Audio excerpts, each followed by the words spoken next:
Aleluia, aleluia, aleluia, aleluia, aleluia, aleluia, aleluia. Ide ao mundo, ensinai aos povos todos. Convosco estarei todos os dias, até o fim dos tempos, diz Jesus. Aleluia, aleluia, aleluia, aleluia, aleluia, aleluia, aleluia, aleluia. O Senhor esteja convosco. Ele está no meio de nós. Proclamação do Evangelho de Jesus Cristo, segundo Marcos. Glória a vós, Senhor.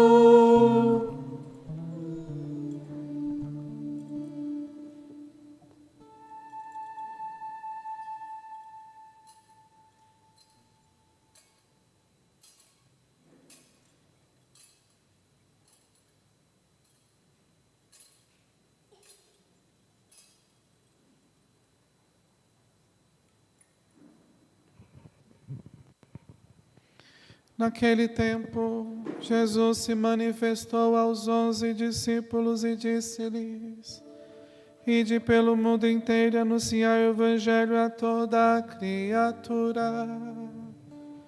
Quem crê e for batizado será salvo, quem não crê já está condenado. Os sinais que acompanharão aqueles que crerem serão estes: expulsarão demônios em meu nome, falarão novas línguas, se pegarem em serpentes ou beberem algum veneno mortal, não lhes fará mal algum.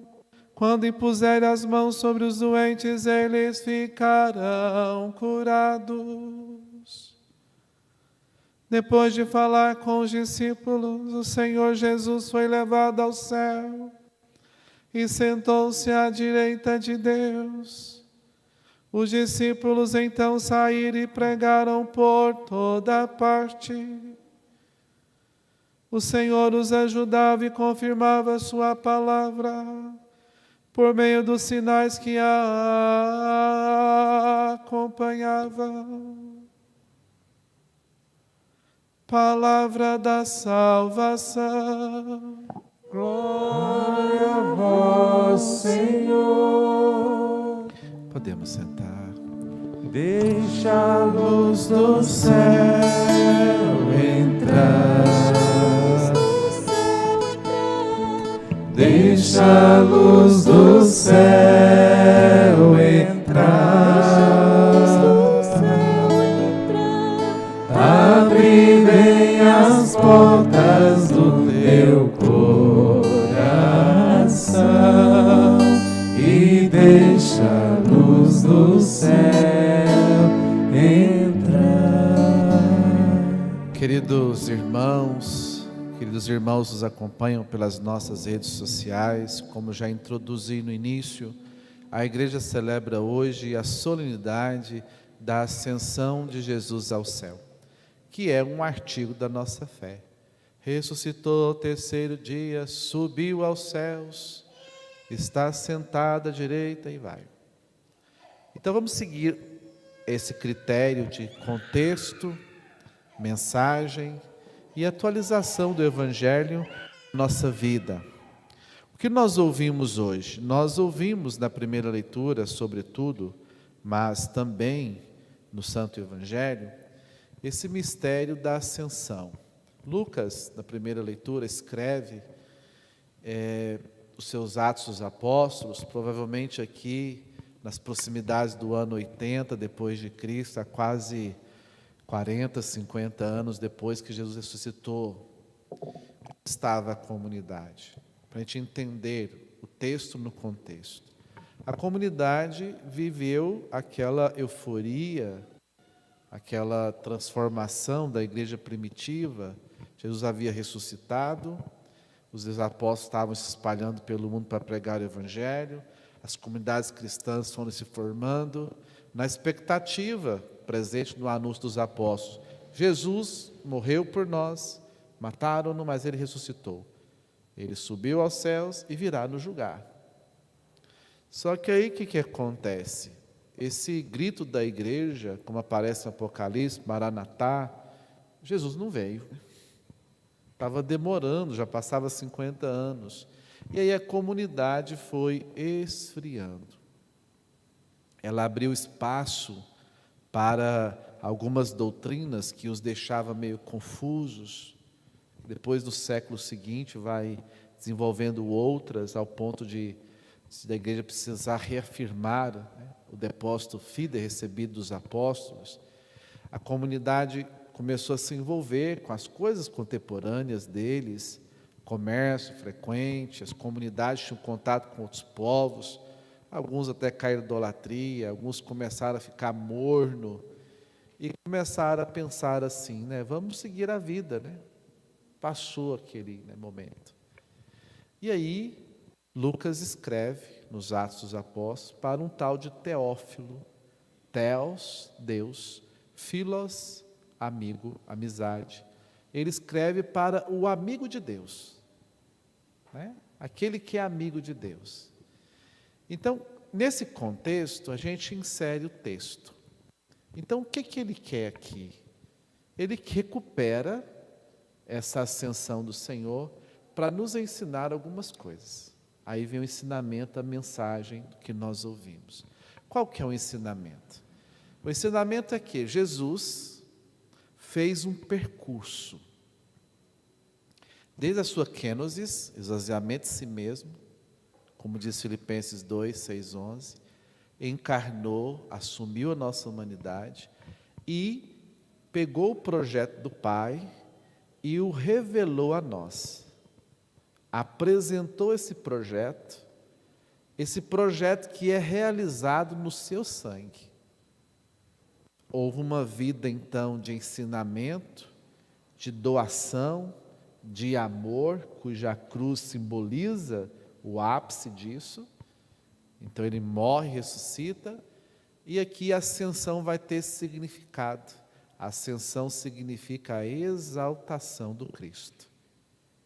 No fim desse percurso, ele é exaltado pela fidelidade ao projeto do Pai, por esse projeto ter sido consumado nele para a nossa salvação. Deus, né, o ressuscita e ele se eleva ao céu, sentado à direita de Deus, com uma novidade: ele não sobe da mesma forma que desceu. Ele desce para assumir a humanidade, mas ao subir ele leva a nossa humanidade consigo. Uma humanidade transformada pela ressurreição, mais uma humanidade. Deus agora assumiu de vez a natureza humana, então para sempre será Deus e homem, homem e Deus. Deus com uma humanidade transformada. Então a ascensão tem esse significado. Jesus é exaltado depois de tudo aquilo que ele realizou. Mas ela também tem um outro significado. E aqui é a intenção de Lucas. Quando você vê aqui, tanto Lucas como no Evangelho, né, vocês estão olhando para quê aí em cima? Porque depois que ele deu as instruções, ele subiu aos céus. Quais eram as instruções de Jesus? Vocês vão pelo mundo, vão pregar o Evangelho, fazer as pessoas discípulos meus. Quem crer será salvo, quem não crer será condenado. Prometeu uma força do alto. Ele estava indo, mas ele ia cumprir a promessa de ele ficar conosco até o fim, mandando o seu Espírito. Aí depois ele se eleva, e aí o povo fica lá olhando. Então a ascensão também significa dizer, e aqui é a intenção de Lucas, nos mostrar que o Senhor subiu, terminou seu percurso, foi exaltado, mas ele fez uma igreja com sentido. A igreja foi criada para que as pessoas pudessem viver na comunhão com Ele, através da adesão do batismo. E essa igreja recebe o bastão. A missão da igreja agora é continuar o projeto do Pai. O reino foi instaurado por Cristo, né? Foi selado com seu sangue, mas não está terminado. Não está terminado. E a igreja agora tem essa missão, iluminada pelo Espírito, assistida pelo Espírito, de lembrar o que Jesus fez, nós vamos ver isso domingo que vem, e de atualizar o que Jesus ensinou a cada momento, a cada geração, fazendo esse projeto do Pai chegar até o outro. Então a mensagem quer dizer, olha, a pluma, ele desceu, ele subiu, mas vai descer. Olha aqui, ele atingindo o contexto. Eles achavam que Jesus não vinha mais não. Ele subiu, mas vai descer de novo para julgar. E vocês ficam olhando para o céu, esperando, né? Porque, não sei se vocês só me fazem entender, porque o contexto era esse, olhando para o céu, cadê Jesus? Só passa 50 anos, ele falou que vinha e não veio, aí começou a desanimar. E aí, aqui Lucas recupera, vocês estão olhando para o céu, ele vai voltar sim, para julgar, mas vós têm uma missão a cumprir. Vocês têm uma missão a cumprir. Então aqui, por consequência, significa dizer que nós, enquanto igreja, também temos um percurso para fazer. Cada um de nós dentro dessa igreja como seguidor de Cristo. E esse percurso, se nós apresentarmos o projeto do Pai às pessoas, se nós também nos doarmos por amor, se nós também vivermos nossa Páscoa e nosso testemunho diário, também no final do nosso percurso, assim como Cristo, nós ressuscitaremos e a nossa humanidade também vai gozar da comunhão com Ele no céu. Nós também seremos exaltados ou condenados.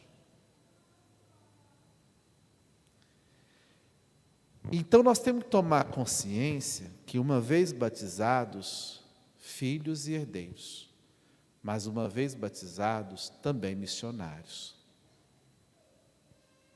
O mundo é responsabilidade nossa.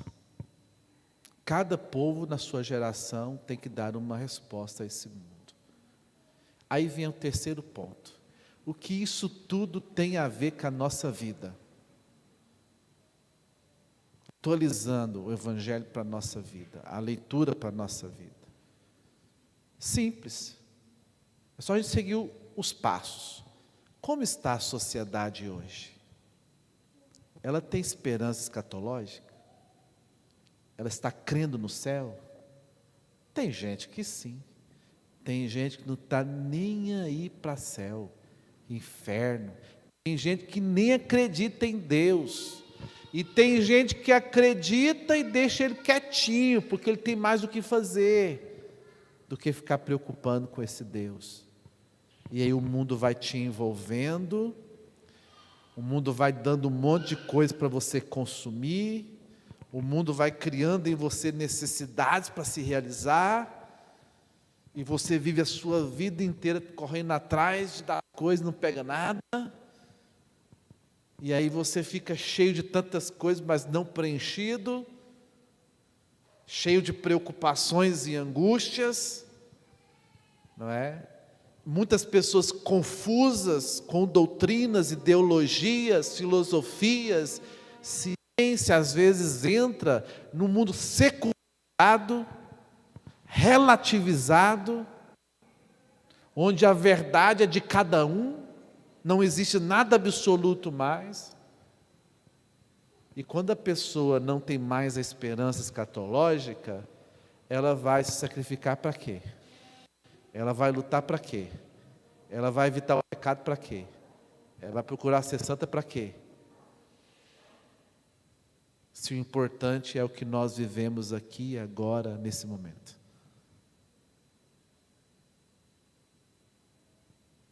A sabedoria diz que nós devemos viver o presente, não o passado nem o futuro, mas o presente vivido dimensão do céu.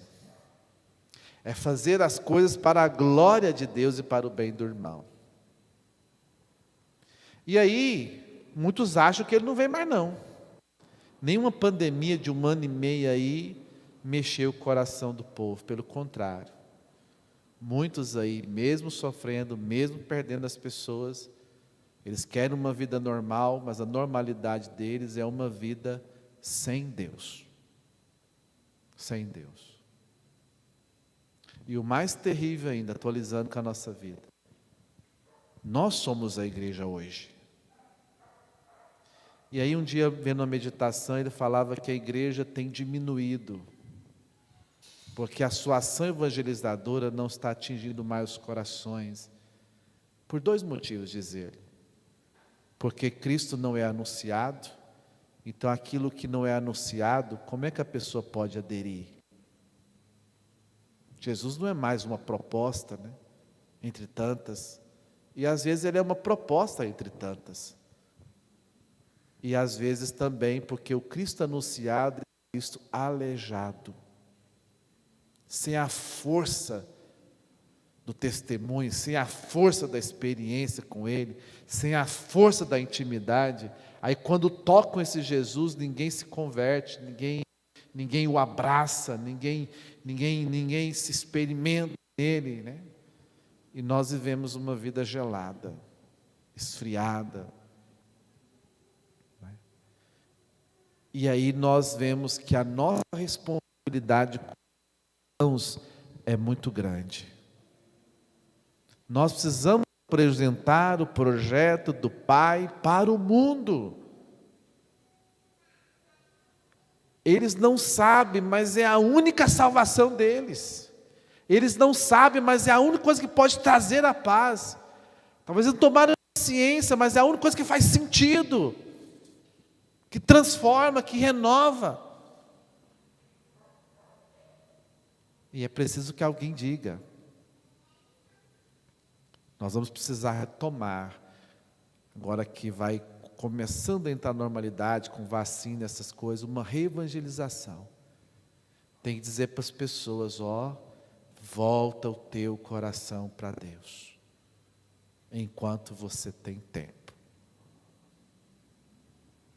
Mas também pode ser entendido como 2 proporções também comuns no nosso tempo. Você ainda acha pessoas olhando para o céu, aí ela acha assim que vai cair do céu, né? Ô Senhor, derruba aí, e ela não faz a parte dela, não se esforça para. E do outro lado tem gente que vive achando que tudo depende dele, e ele já não olha para o céu, tem muito tempo. E aí você pode ter 2 imagens. Pessoas que não olham mais para o céu, porque geralmente você olhava para o céu e se encantava com as estrelas, né? Percebia a sua pequenez, a grandeza do universo. Isso te falava de Deus, né? Você olhar, contemplar. Faz assim, só pensa. Essa semana que terminou, de segunda para cá, quantas vezes você olhou para o céu?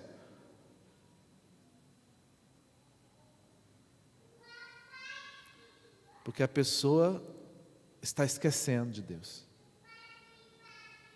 Mais ainda, né? A gente também não está mais olhando para o outro.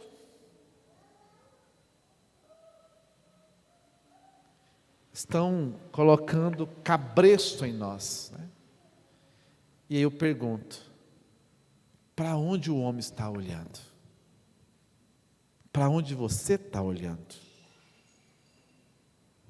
E aqui eu queria inserir um conceito interessante, né? Você sabe definir para mim o que é uma coisa importante? O que é importante para você? Você de casa, o que é importante para você? Sua família, seu esposo, seus filhos, seu trabalho. Qual a diferença de importante para necessário? Importante é a mesma coisa que famoso? Eu não quero ser famoso, eu quero ser importante. Se você termina a caminhada hoje, você vai fazer falta? Tem que avaliar a nossa vida nesse mundo. Vai fazer falta para quem? Para quem? O que você tem feito para o mundo ser melhor? Não estou falando de chorar não, porque lá do velório vai aparecer um monte de gente falando bem de você, né? Você vai fazer falta? Para quem? Hoje a Bambambam é a Juliette, né? A famosíssima menina. Mas ela é importante? Para quem? Importante significa importar. É importar. Trazer de fora para dentro. Importação. Importante. O que você, ao seu redor, de necessidade, você tem trazido para dentro? O que habita o seu coração? Nós temos muitas coisas que precisamos trazer para dentro. E aí a gente entra o conceito de prioridade. Tem coisa que precisa ser importada antes de outras. Tem coisas que precisam ser importadas que podem esperar. E aí eu pergunto, o projeto de Deus, a evangelização é importante? O seu trabalho é mais importante que os seus filhos? Que a sua família? As coisas que você tem é mais importante que você? Deus é importante para você? Você importa Ele para dentro? Porque tem coisas que a gente tem, mas que não habitam em nós. Deus pode ser uma delas. Tem gente, por exemplo, que tem um carro, mas não é importante. Aquilo não habita dentro dele, é um uso. E aí nós vamos percebendo que nesse mistério da ascensão, o Senhor nos chama a atenção para dizer que Ele nos deu algo que nós deveríamos nos importar, trazer para dentro. Então, queridos irmãos e irmãs, diante desse Deus maravilhoso, o que é importante para você? Nós precisamos retomar a nossa vida com cuidado, usar máscara, essas coisas. Isso aí nunca mais vai sair de nós. Mas chegou a hora da gente, né? Que é importante. Eu gosto muito do Salmo 62, sabe? O 62 diz assim: Senhor, o teu amor vale mais do que a vida. É por isso que os meus lábios te louvam. O amor de Deus vale mais do que a minha vida. E aí as pessoas são capazes do amor transcender de importância. E a gente percebe que o outro não é trazido para dentro, que Deus não é trazido para dentro, que coisas são trazidas para dentro. Tem gente que você faz um raio-x desse, só vê sexo, comida, bens materiais, está cheio de muita coisa, mas não preenchido. Porque para preencher tem que ser as coisas conforme a natureza, que realizam. Claro que a realização significa também a satisfação das necessidades, mas o homem deve viver essa satisfação ao ponto de ser livre. Domingo que vem o Pentecostes acontece, a igreja celebra o mistério na liturgia, e nós somos impulsionados de novo no tempo comum a viver a evangelização, né? Vamos fazer o propósito de saber o que nós vamos importar para dentro de nós. Por isso tem muita gente que é famoso, porque dão atenção para ela, mas a pessoa é cheia de gente, mas não tem ninguém, né? E o mais importante ainda, que é bonito de ver, alguém já importou você? Coração de quem você habita? Eu sou muito pecador, sabe? Só Deus sabe como eu sou pecador. Sei que preciso melhorar muito, às vezes fora com a faculdade poderia dar muito mais, mas a gente vai tentando administrar o nosso tempo da melhor maneira possível. Mas eu sempre tive isso da minha vida sacerdotal, né? Naquilo que eu faço, não que eu faço porque fazer não, né? Mas eu aprendi que se a minha vida, o que eu faço, tocar alguém, a ponto de o ajudar a ser melhor, valeu a pena viver ou não? Gente, ao seu redor, tem muita gente precisando de Deus, mas eles não sabem disso, eles nem querem saber, e talvez até brigue com você por causa disso, não é? Mas evangelizar, né? E aí eu fico preocupado, porque Deus não faz falta para muita gente. Será que porque eles não tornaram Jesus importante? E aí nós poderíamos terminar com a pergunta: o Senhor, que subiu aos céus, pode contar com você? De verdade?